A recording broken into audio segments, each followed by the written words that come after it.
ഇന്നത്തേതൊരു day in my ലൈഫാണ്. ഒരു കല്യാണത്തിന് പോയത് വിശേഷങ്ങളാണ്. കാഴ്ചകളൊക്കെ ഇഷ്ടപ്പെടുകയാണെങ്കിൽ ഒന്ന് സപ്പോർട്ട് ചെയ്യണം. സ്കിപ്പ് ചെയ്യാതെ ഫുള്ള് കാണണം. താമസിക്കുന്നില്ല, നേരെ വീഡിയോയിലേക്ക് പോകാം.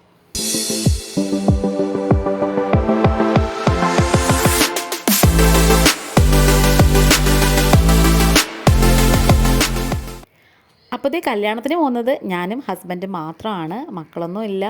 പിന്നെ നല്ല വെയിലായിരുന്നു കേട്ടോ ഈ പോകുന്ന വഴിക്കെന്ന് പറയുന്നത്. ഇപ്പം അല്ലെങ്കിലും അങ്ങനെയല്ലേ, രാവിലെയും രാത്രിയൊക്കെ ആകുമ്പോഴത്തേക്കും ഭയങ്കര തണുപ്പും. ഉച്ചയ്ക്കൊരു 2 മണി 3 മണി സമയം നമുക്ക് സഹിക്കാനേ പറ്റത്തില്ല, അത്രയ്ക്കും ഭയങ്കര ചൂടാണേ. അപ്പോൾ ഈ കല്യാണം എന്ന് പറയുന്നത് ആറ്റിങ്ങലാണ്. ഞങ്ങളിതേ ആറ്റിങ്ങൽ എത്തിയിട്ടുണ്ട്. ഇവിടുന്ന് കുറച്ചടുത്താണ് കേട്ടോ എൻ്റെ സ്വന്തം നാട് നെടുമങ്ങാട്. അപ്പം ഇവിടെയൊക്കെ എത്തുമ്പോൾ നമുക്കെന്തോ മനസ്സിന് ഭയങ്കര സന്തോഷമാണ്. അങ്ങനെ ഇവിടുത്തെ ഓഡിറ്റോറിയത്തിലൊക്കെ ഞങ്ങളെത്തി. ഞങ്ങളവിടെ എത്തിയ പാടെ തന്നെ ഫ്രണ്ടിൽ ഇങ്ങനെ വെൽക്കം ഡ്രിങ്കും പിന്നെ അതുപോലെ തന്നെ ചായ, മധുരമുള്ളതും മധുരമില്ലാത്തതൊക്കെ റെഡി ആയിട്ടിരിപ്പുണ്ട് കേട്ടോ. അങ്ങനെ നമ്മൾ അതൊക്കെ കഴിഞ്ഞിനി ഓഡിറ്റോറിയത്തിലേക്ക് കയറാൻ പോവുകയാണ്. താഴത്തെ ഒരു സ്ഥലത്ത് ഫുഡ് കൊടുക്കുന്നതും മേളിലാണ് കേട്ടോ കല്യാണം. അപ്പം ചെക്കനും പെണ്ണിൻ്റെയൊക്കെ വലിയ ഫോട്ടോ ഒക്കെ ഇങ്ങനെ വെച്ചിട്ടുണ്ട് കേട്ടോ. അങ്ങനെ ഇതിൻ്റെ ഫ്രണ്ടിൽ ഇങ്ങനെ ഒരു ഗണപതിയുടെ ഒരു ബിംബമൊക്കെ വെച്ചിരുന്നപ്പോൾ ഞാൻ വെറുതെ വീഡിയോ എടുത്തതാണ്. അപ്പോൾ നമ്മുടെ കല്യാണത്തിൻ്റെയൊക്കെ ഡീറ്റെയിൽഡ് ആയിട്ടുള്ള വീഡിയോ ഞാൻ ഇതിന് മുന്നേ കുറേ പ്രാവശ്യം ഇട്ടിട്ടുണ്ട് കേട്ടോ. അതുകൊണ്ട് തന്നെ ഞാൻ കുറേ ഒന്നും വീഡിയോ എടുക്കാൻ പോയില്ല. അപ്പോൾ കുറേ കല്യാണമൊക്കെ കാണണമല്ലോ, എപ്പോഴും വീഡിയോ എടുത്തുകൊണ്ടിരുന്നാൽ എങ്ങനെയാണെന്ന് വിചാരിച്ച് അങ്ങനെ അതേ കല്യാണമൊക്കെ കണ്ടുകൊണ്ടിരിക്കുകയാണ്. പെങ്കൊച്ചൊക്കെ വന്നു. പിന്നെ ഇനി ചടങ്ങുകളാണ് കേട്ടോ. ഞാൻ എപ്പോഴും പറയുന്ന പോലെ തന്നെ ഞങ്ങളുടെ കല്യാണത്തിന് കുറേ ചടങ്ങുകളുണ്ട്. പെട്ടെന്ന് ദേ പോയി ദേ വന്നു എന്ന് പറഞ്ഞിട്ട് താലി കെട്ടിയിട്ട് വരാൻ പറ്റത്തില്ല. കുറച്ച് ചടങ്ങുകളൊക്കെ ഉണ്ട് കേട്ടോ. ഇതൊക്കെ പണ്ടുള്ളവരുണ്ടാക്കി വെച്ചതാണ്. അപ്പോൾ അതിനെല്ലാം അതിൻ്റേതായ അർത്ഥങ്ങളും ഒക്കെ ഉണ്ട് കേട്ടോ. അതുകൊണ്ട് തന്നെ ചടങ്ങുകൾ ഉള്ള രീതിയിലുള്ളൊരു കല്യാണമൊക്കെ എന്ന് പറയുന്നത് കാണാനും നല്ല രസമാണ്.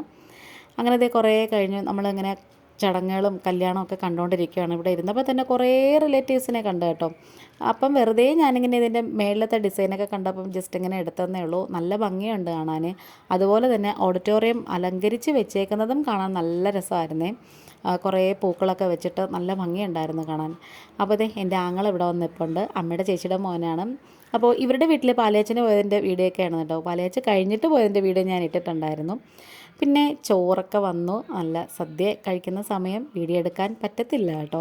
അങ്ങനെ നമ്മൾ സദ്യയൊക്കെ കഴിച്ചു. സ്പെഷ്യലായിട്ട് പരിപ്പോടെയും ജിലേബിയൊക്കെ ഉണ്ടായിരുന്നു. പിന്നെ അടപ്രഥമനുണ്ട്. ഇത് ഈന്തപ്പഴ പായസമാണ് കേട്ടോ. കടലപ്പായസം ആണെന്ന് വിചാരിച്ച് കൊതിയോടെ ഇരുന്നതാണ്, പക്ഷേ ഈന്തപ്പഴ പായസമായിരുന്നേ. പിന്നെ അതേ നമ്മുടെ അരി ചേർത്തിട്ടുള്ള അമ്പലപ്പുഴ പായസമില്ല, അതിൻ്റെ ഒരു ടേസ്റ്റിൽ വരുന്നൊരു പാൽപ്പായസമായിരുന്നു. ബോളി ഉണ്ടായിരുന്നു.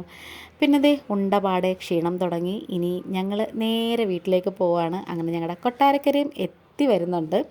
അപ്പോൾ വീഡിയോ കണ്ട് സപ്പോർട്ട് ചെയ്ത് ഇത്രയും നേരം കണ്ടിട്ടുള്ള എല്ലാവർക്കും ഒത്തിരി നന്ദിയുണ്ട്. കുറേ റെസിപ്പീസും ബ്ലോഗ്സൊക്കെ നമ്മൾ ഇട്ടിട്ടുണ്ട്. ഇന്നിപ്പോൾ ഇത്രയേ ഉള്ളൂ. വീണ്ടും വരാം. Thanks for watching.